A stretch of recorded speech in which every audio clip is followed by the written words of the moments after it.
Dhjata e re. Ungjilli sipas Mateut. Kapitulli i parë. Libri i breznive të Jezu Krishtit, birit të Davidit, birit të Abrahamit. Abrahamit i lindi Isaku. Isakut i lindi Jakobi, Jakobit i lindi Juda dhe vëllezërit e tij. Judës i lindën prej Tamarës Faresi dhe Zara. Faresit i lindi Hesromi. Hesromit i lindi Arami. Aramit i lindi Aminadabi. Aminadabit i lindi Nasoni. Nasonit i lindi Salmoni. Salmonit i lindi Boezi prej Rahabës. Boezit i lindi Jobedi prej Rutës. Jobedit i lindi Jeseu.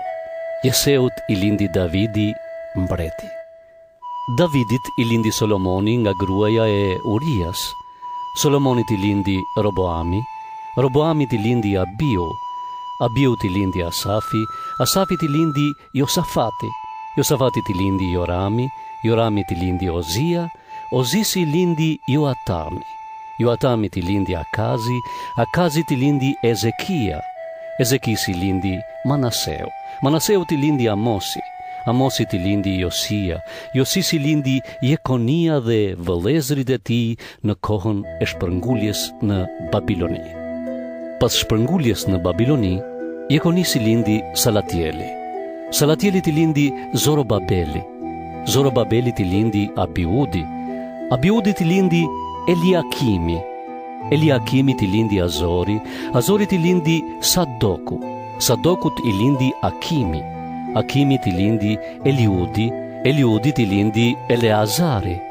Eleazarit i lindi Matani, të cilit i lindi Jakobi. Jakobit i lindi Jozefi, burri i Maris, prej së cilës lindi Jezui, i quajtur Krisht. Brëznit nga Abrahami deri te Davidi janë gjithsej 14. Nga Davidi deri te shpërngulja në Babiloni 14. Dhe nga shpërngulja në Babiloni deri te Krishti 14 brezni. Lindja e Jezu Krishtit ndodhi kështu. Maria, nëna e tij, ishte e fejuar me Jozefin, por përpara se të bashkoheshin, ajo mbeti shtatzën nga shpirti i shenjtë. Por meqense Jozefi, burri i saj, ishte njeri i drejtë dhe nuk donte ta turpëronte, vendosi ta ndante fshehurazi.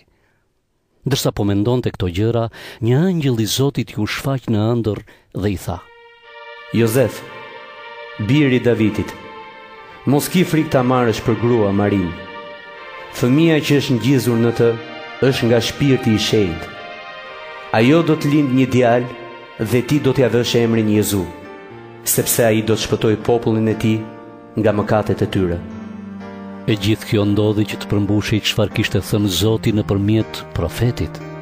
Virgjëresha do të ngjizet dhe do të lindë një djalë që do të quhet Emanuel, që e përkthyer do të thotë Perëndia është me ne. Kur u zgjua nga gjumi, Jozefi bëri siç e kishte urdhëruar angjëlli i Zotit dhe e mori Marin për grua, por nuk pati marrëdhënie me të, derisa ajo lindi të birin, të cilit Jozefi i vuri emrin Jezu.